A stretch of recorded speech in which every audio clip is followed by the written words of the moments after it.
Hello YouTube, it is me again back with another video, and this time I wanted to talk about how I design characters. So that'll be a little different than what I usually do, but hopefully you enjoy it. So I have split this video up into 4 sections, 4 stages if you will, and the first stage is stance. So let's get into how I design a character's stance. So for this, I'm actually showing a screen recording of my phone using the Magic Poser app that I use to create these various poses, because I thought that would be an interesting way to show you how I determine a character's stance.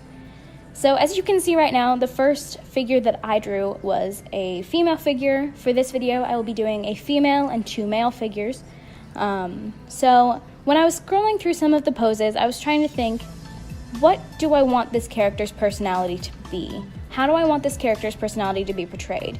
And considering I'm going off of a character that I already had a loose concept for, I wanted her pose to be pretty strong. I wanted her to look pretty intense and, yes, intense. So I wanted to create a pose that was a little bit more imposing. Imposing. I'm sorry. So what I did, one of the ways that I did that is I set the feet so that they were about equal with the shoulders, because when you have like a fighting stance, when you're taught how to fight, one of the common threads that I've noticed is that they have you stand with your feet shoulder width apart, so at the same width as your shoulders. And I also wanted her pose to be very sturdy and solid and standing on solid ground, so I wanted her to have her feet flat on the ground. I didn't want her to be in heels or anything because it wouldn't have fit with this character, and that's something to consider when you're designing the pose. If your character is going to be wearing heels, you're going to want to make sure that you adjust their posture accordingly, because when you're wearing heels, your posture does change slightly. So for this, I also wanted to kind of fix the shape of her hands. It's not so important with one of the hands that you don't see as much, but I wanted to make sure that her hands fit the kind of vibe I wanted to go for. So you'll see later that there's another character where I make his hand into fists, and that is very important. But for this character, I was kind of tied between doing fists and doing a more open hand. So I ended up doing kind of something in between, where her hand is lightly curled but still open. Because I like a lot of symbolism, and to me a closed fist is also something of a closed mind, and her hand is slightly closed but a little open. She's still open to a little bit of change. So that is kind of the level of metaphor I put into my characters. For this, I also wanted all of the 3 characters to be looking at the camera, because the quote-unquote camera, because I just think that that's interesting, and I like drawing faces a little bit more directly head-on. So you'll see me editing the faces a couple of times. So here is me doing the first male figure. Now this is a character that I had already kind of established in my brain a little bit, so I wanted him to be taller than the female figure. So while they were still next to each other, I kind of adjusted his size a little bit and made him a little bit taller, so then I could move him back around a little bit. And make sure that I liked where he was standing in space. One of the things that I don't like about this app is that sometimes it's kind of hard to move things back and forth in terms of the space of where they are, but you get used to it. So I wanted him to be a little bit taller, and I wanted his stance to be a little bit more closed off and a little bit more, not aggressive, but pseudo-aggressive, I guess, where he looks very rigid and closed off, and both of his hands are closed into fists. I wanted this to be a very closed off character, and you'll see here, I'm trying really hard to fight with this pose, and it just doesn't work, and I ended up actually deleting this pose, because I just kept trying to mess with it so much that I wasn't capturing any sort of realistic proportion for this character. So I actually went back, and after deciding that I really didn't like how this pose was turning out, I went back and I deleted it and just started completely from scratch, adjusted his height again, and kind of fixed the way that he was moving and made his pose a little less rigid and stiff. Because I was trying to go for a very boxy pose and a very aggressive, structured pose, but I didn't want it to be without movement and without life, and that was how I felt this pose was coming across. So that's fun. I'm not always perfect. So there we go. So I ended up, in a minute here, I will probably delete this pose and then do another one. And I've already talked about that, so I'll probably speed through that one a little bit. But then I will catch you guys in a minute when you've seen me make this pose, and we will talk about the third and final figure.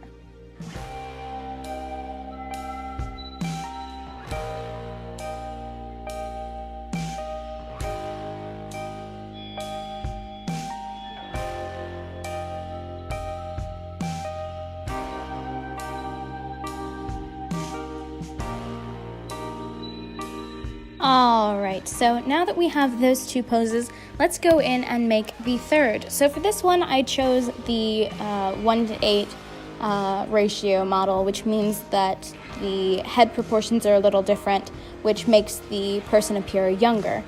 Because as we grow up, our head's proportion to our body changes. Things you learn. I didn't actually know that until rather recently, which is kind of embarrassing. So, as I said, I wanted this guy to fly. Actually, I don't know if I said that. Did I say that? I wanted this guy to fly. So there you go. Now I've said it. I wanted him to be in flight. So I actually looked up a couple of different kind of comic book hero flying poses. So I wanted him to be in the air. So I looked a couple of different poses up and found one that looked strong and one that looked kind of mystical almost, because for this character I wanted him to have a sort of mystical look about him and a little bit of a magical vibe, whereas the others would look fairly normal from the outside. I don't know if I've said it, but I wanted all three of these characters to be superheroes, at least in terms of universe. They are technically superheroes or villains or heroes or villains. So that is kind of the vibe I was going for with their stances, and for him, for this character, I wanted him to have the power of flight. And so I was thinking about a couple of different ways that he could achieve this and that you could have a character with flight, but I just decided I wasn't going to think too much about that, and I was going to let the stance dictate the character a little bit more, which is another way that you can do it. If you're having trouble coming up with a personality, you can come up with a visual stance for the character first, and that might help you come up with a little bit of their personality. I tend to work a little better coming up with the character and then the stance and drawing, but if it works better for you to go the other way, then more power to you. It's really all about what you prefer. So yeah, that's pretty much all I have to say about the stances. So in a minute here, we will move on to stage 2, which is physicality, and I'll be talking about how you physically represent a character and how that can be important in determining how a character appears to an audience or to yourself or just to other characters in the story. So I will catch you guys there in just a minute.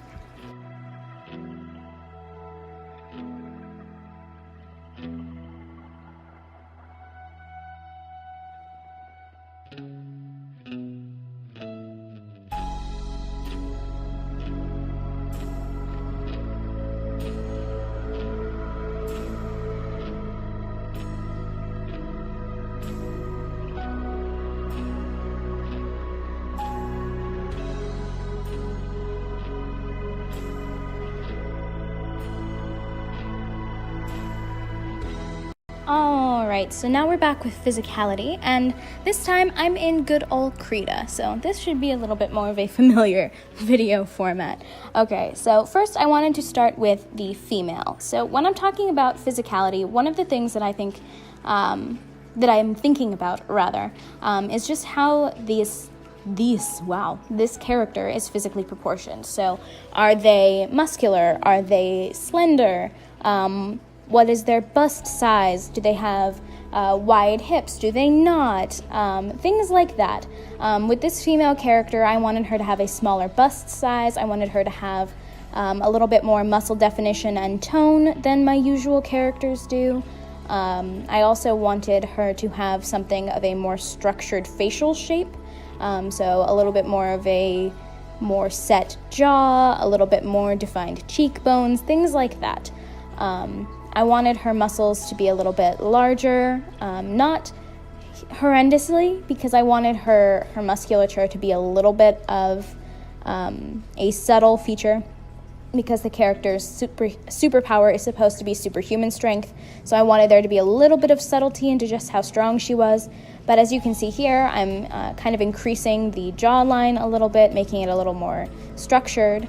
I also wanted to go with a little bit of a different eye shape than usual, so I looked up celebrities and models, actresses who have a little bit more of a structured facial shape.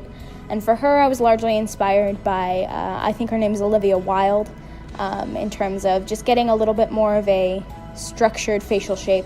But when I did her eyes, I decided I wasn't really a fan of them, so I redid them because I wanted them to be just a little bit wider, because this character has a little bit of naivete and an air of innocence, so that was something I really wanted to capture on her face.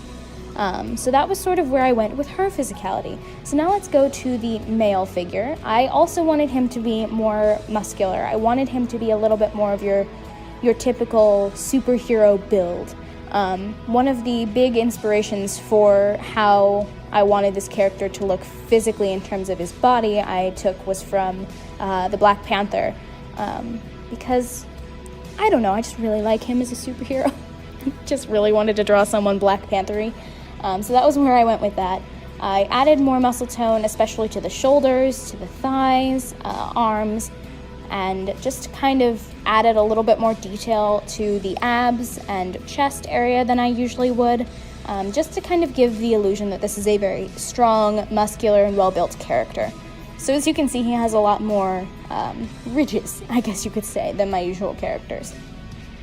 So for his face, I wanted to do an African-American character, so I looked up some references, very important when you're trying to represent a demographic, for African-American or just African models. I didn't really specify, I just went for it.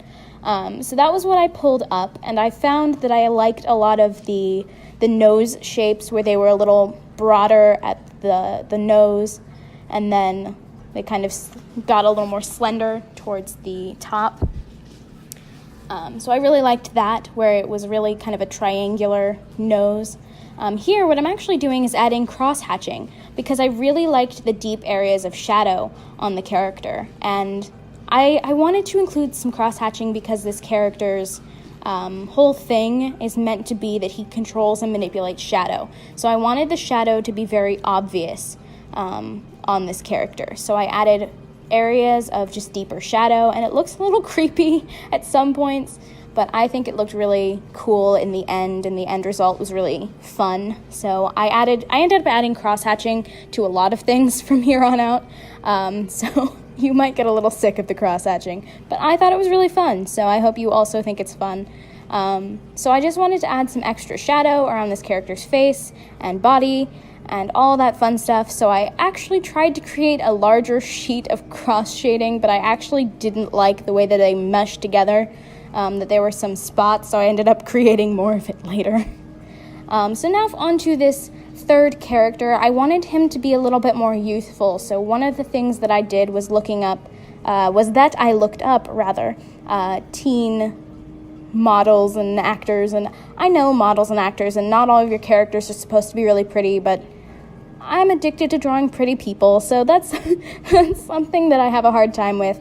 And I don't know necessarily that I would have an easy time finding references that are ugly, because I don't really think there are many people who are actually ugly that aren't, like, terrible people, so I don't know.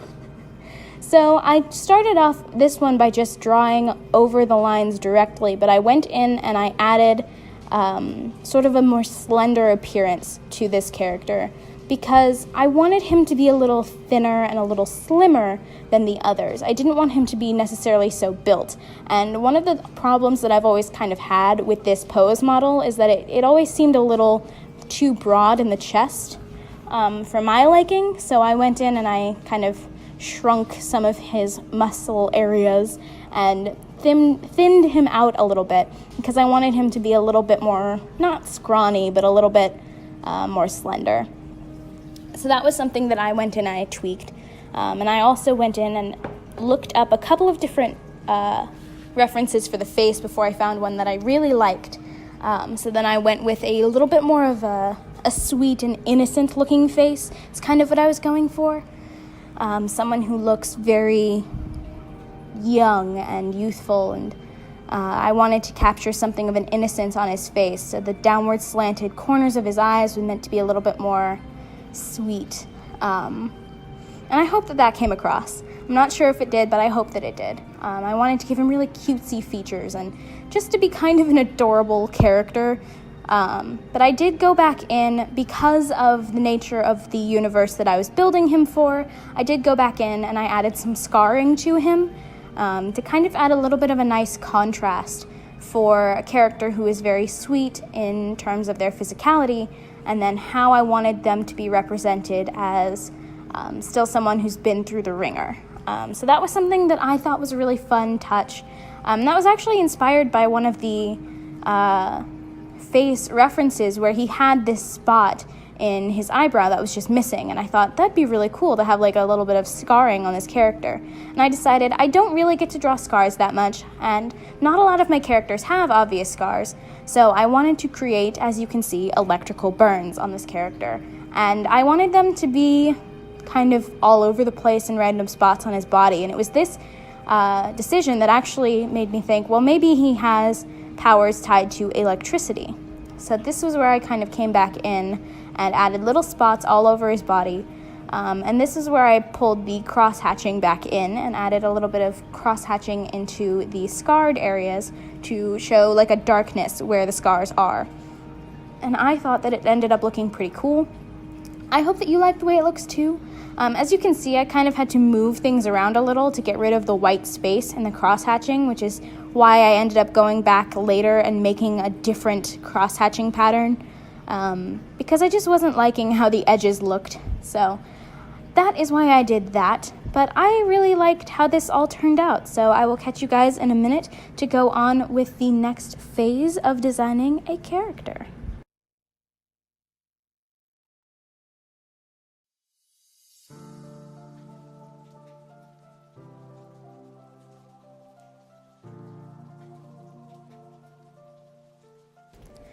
Alright, so now we are back with the next stage, which is outfit. So outfit is actually one of the harder aspects of a design for me.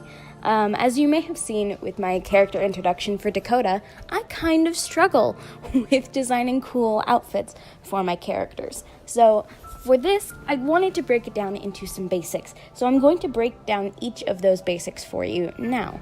So the basic requirements and things that you want to ideally look at when designing an outfit, at least from my perspective, keep in mind this is all my perspective, are the era/technology, the outfit requirements, and the practicality.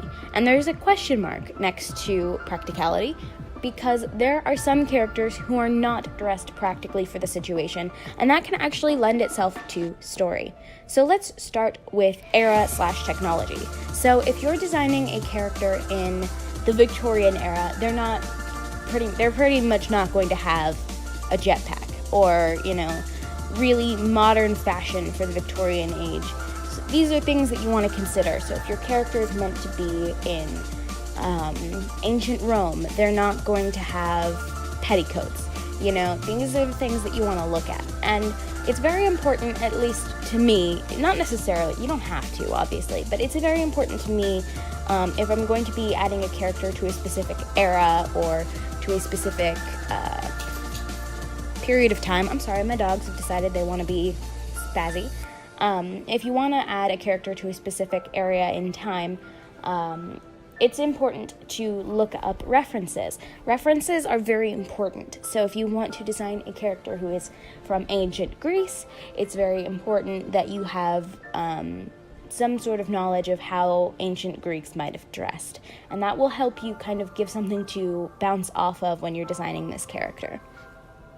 This can also kind of go the other way when you're doing sci-fi or futuristic outfits and characters, because it can help you decide, well, do I want their outfit to have any special technology? Do I want it to have anything on it that looks futuristic? Do I want it to be a twist on modern times? These are the things that you can consider when you're thinking, well, is this a futuristic build? Build. Let's go with build. So this can also work with magical worlds. So this is another thing you want to consider. How does the magic of the world or of the time affect how their outfit is designed? So if someone, for instance, has wings, how does the back of their outfit accommodate those wings? How does that work? Those are things that you might want to consider when you're designing a character and an attribute of said character. So, moving on, the outfit requirements. So this is a little bit of a finicky one, I think. This isn't necessarily something you have to consider, but I think it's something that is important to at least think about when you're designing a character. Why is this character in this outfit? Is it just like an everyday outfit? If so, what is that character going to be doing? What is that character going to be living through? What are they a fan of? So what is this outfit meant to represent or accomplish? So if you have a soldier character, one of their outfits should be armor. So the requirement is that it protects them.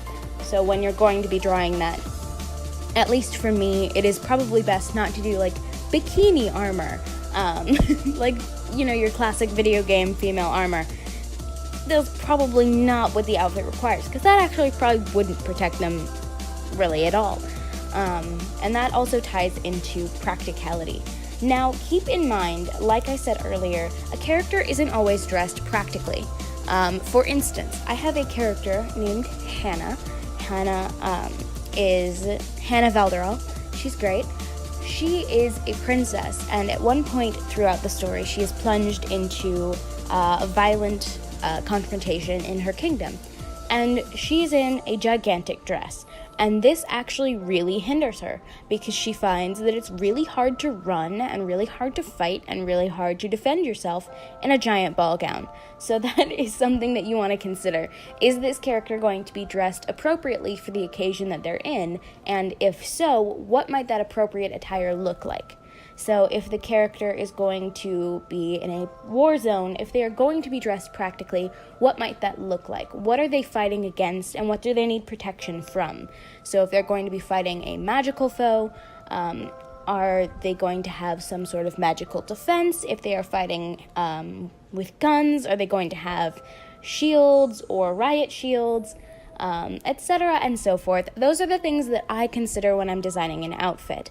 So I want to talk a little bit more about some of the specifics. Now, I'm not watching the video as I'm recording this voiceover because the video footage is very long and I want to edit it down to be as short as I can, and I can't really do that until I've said all that I want to say. So I'm going to be talking about the characters in order, but I'm not sure what's actually on the screen right now. That's something to consider.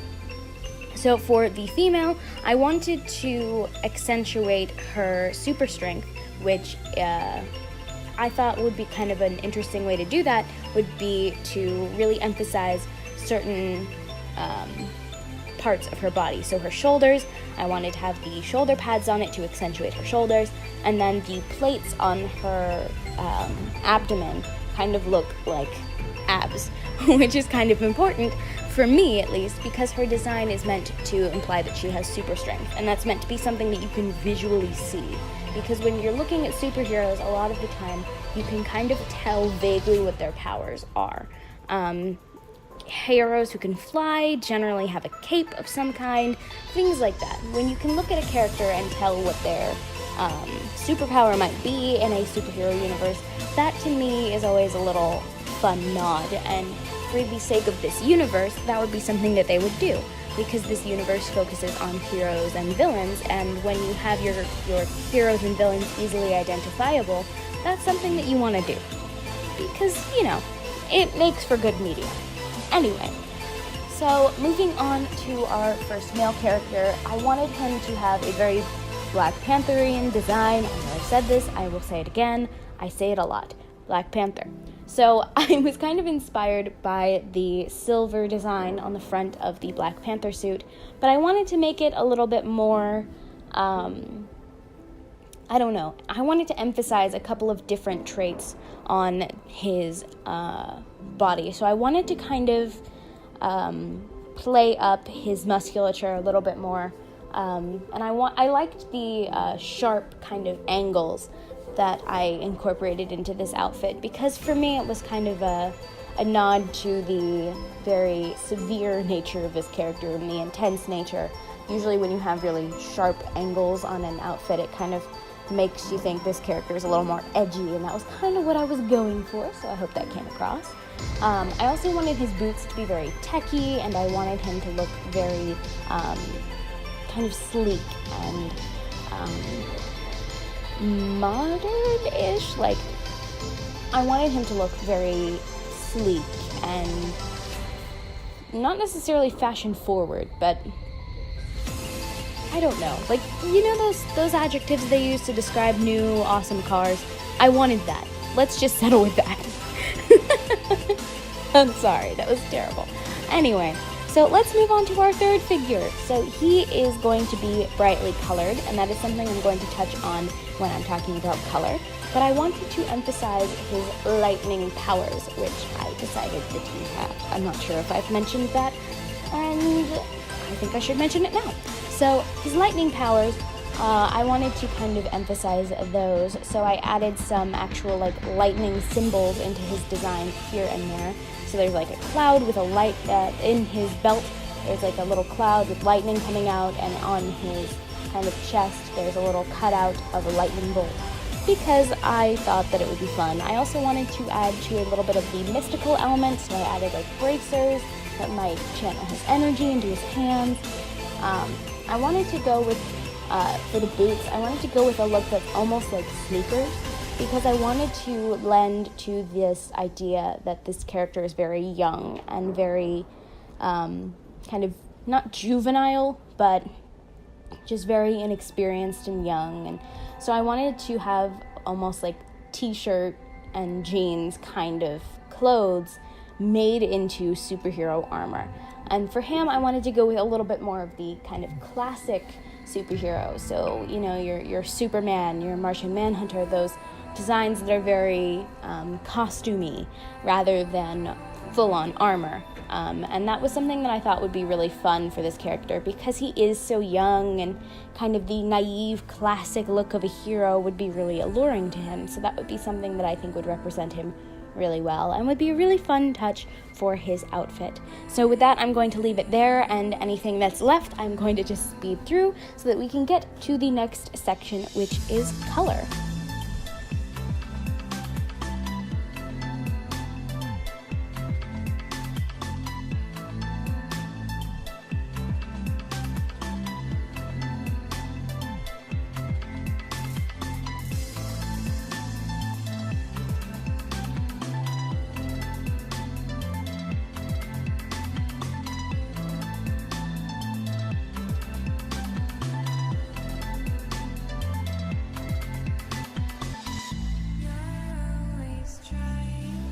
Alright, so now we are moving on to stage 4, which is color.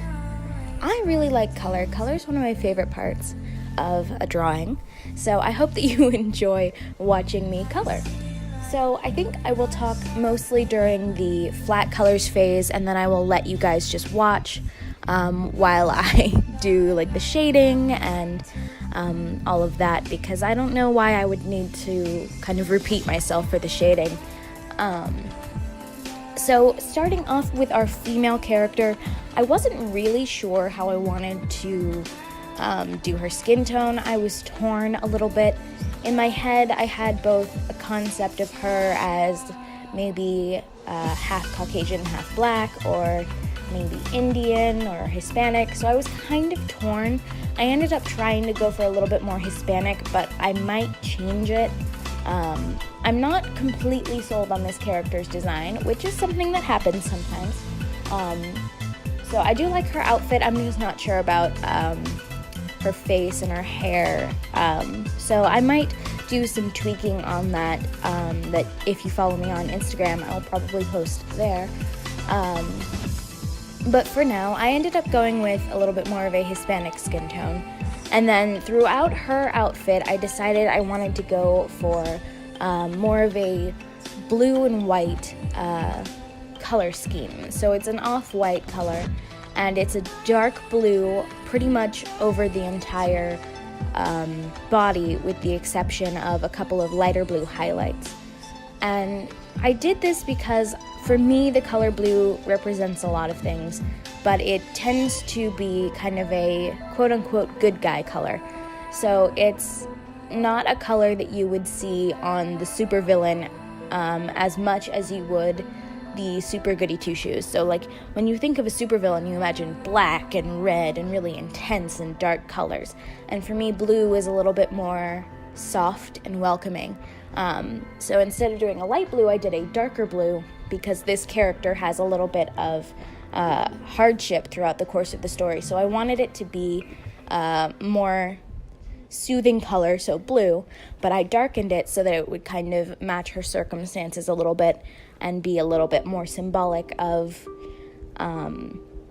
sort of the way her life is changing and the hardships that she goes throughout the course of the story, which I might get into a little bit later or in another video altogether, maybe if I'm redesigning her.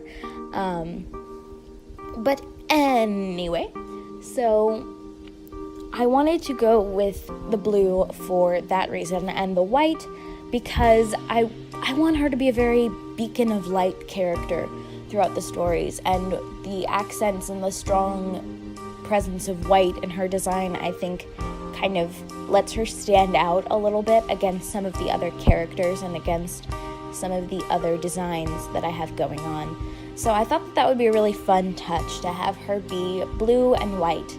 And the lighter blue patches are kind of a little bit of an eye catcher, but it also goes a little better with the white, because if you look at a lot of superhero outfits, they tend to have a color scheme and a couple of different shades of that color speckled here and there. So if you look at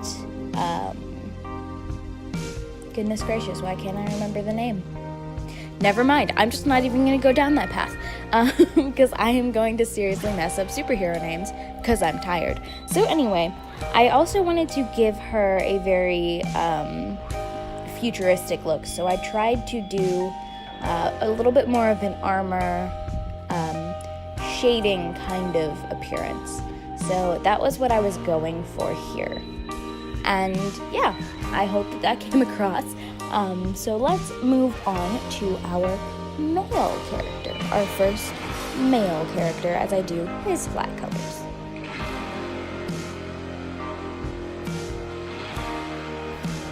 So our first male figure has a lot of blacks and a lot of dark colors in his design, throughout his design.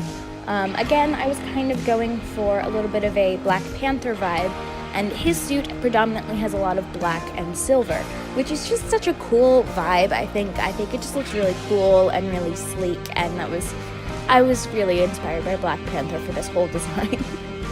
So I'm sorry if there's a little too much Black Panther in this character, but I just love him so much.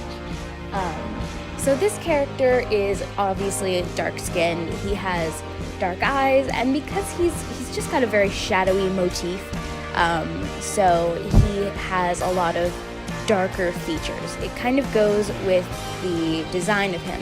So his power for me was he's able to wield shadows and to manipulate shadows and darkness.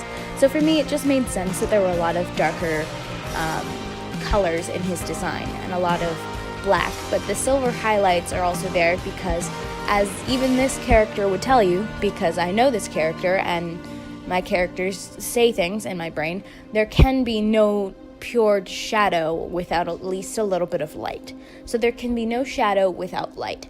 And so I wanted to bring in some lighter values, and for a while I kind of played with the idea of giving him blue eyes, but I just felt like it didn't look quite right with the rest of the design, so I ended up going with the darker eyes. I'm not sure if you're seeing that yet already, but that's because I'm recording this without watching the video right now, because I am. So, I'm sorry. Any hoosers.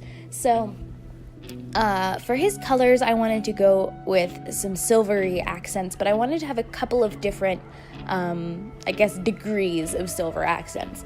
So I wanted there to be really bright, intense silvers that would really stand out, and then I wanted there to be some more dark gray sections that were a little bit more chrome than silver.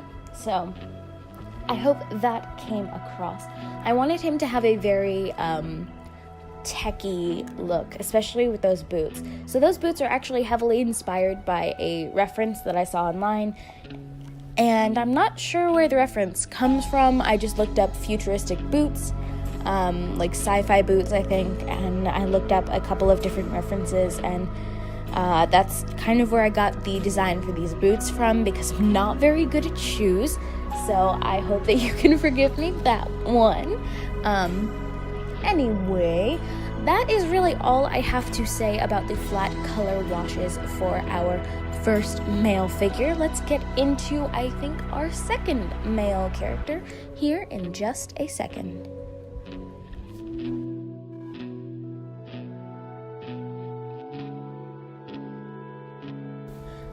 So our first male figure has a lot of blacks and a lot of dark colors in his design, throughout his design. Again, I was kind of going for a little bit of a Black Panther vibe, and his suit predominantly has a lot of black and silver, which is just such a cool vibe, I think. I think it just looks really cool and really sleek, and I was really inspired by Black Panther for this whole design. So I'm sorry.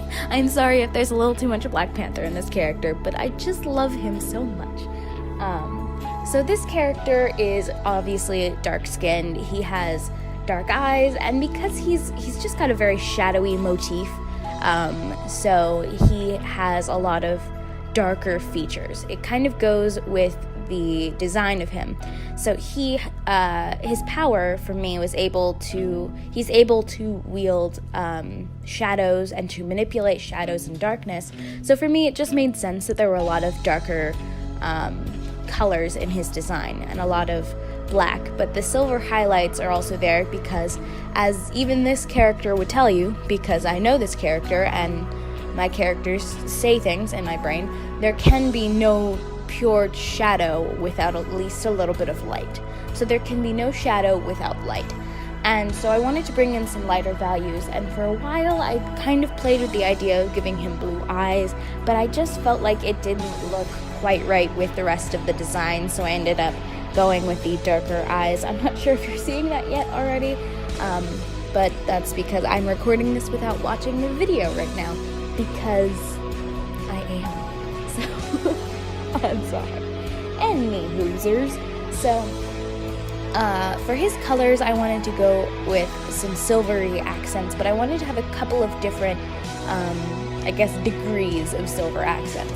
So I wanted there to be really bright, intense silvers that would really stand out, and then I wanted there to be some more dark gray sections that were a little bit more chrome than silver. So I hope that came across. I wanted him to have a very techie look, especially with those boots. So those boots are actually heavily inspired by a reference that I saw online, and I'm not sure where the reference comes from. I just looked up futuristic boots, like sci-fi boots, I think, and I looked up a couple of different references, and that's kind of where I got the design for these boots from, because I'm not very good at shoes, so I hope that you can forgive me that one. Anyway, that is really all I have to say about the flat color washes for our first male figure. Let's get into, I think, our second male character here in just a second.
Alright, so that is it actually for this video.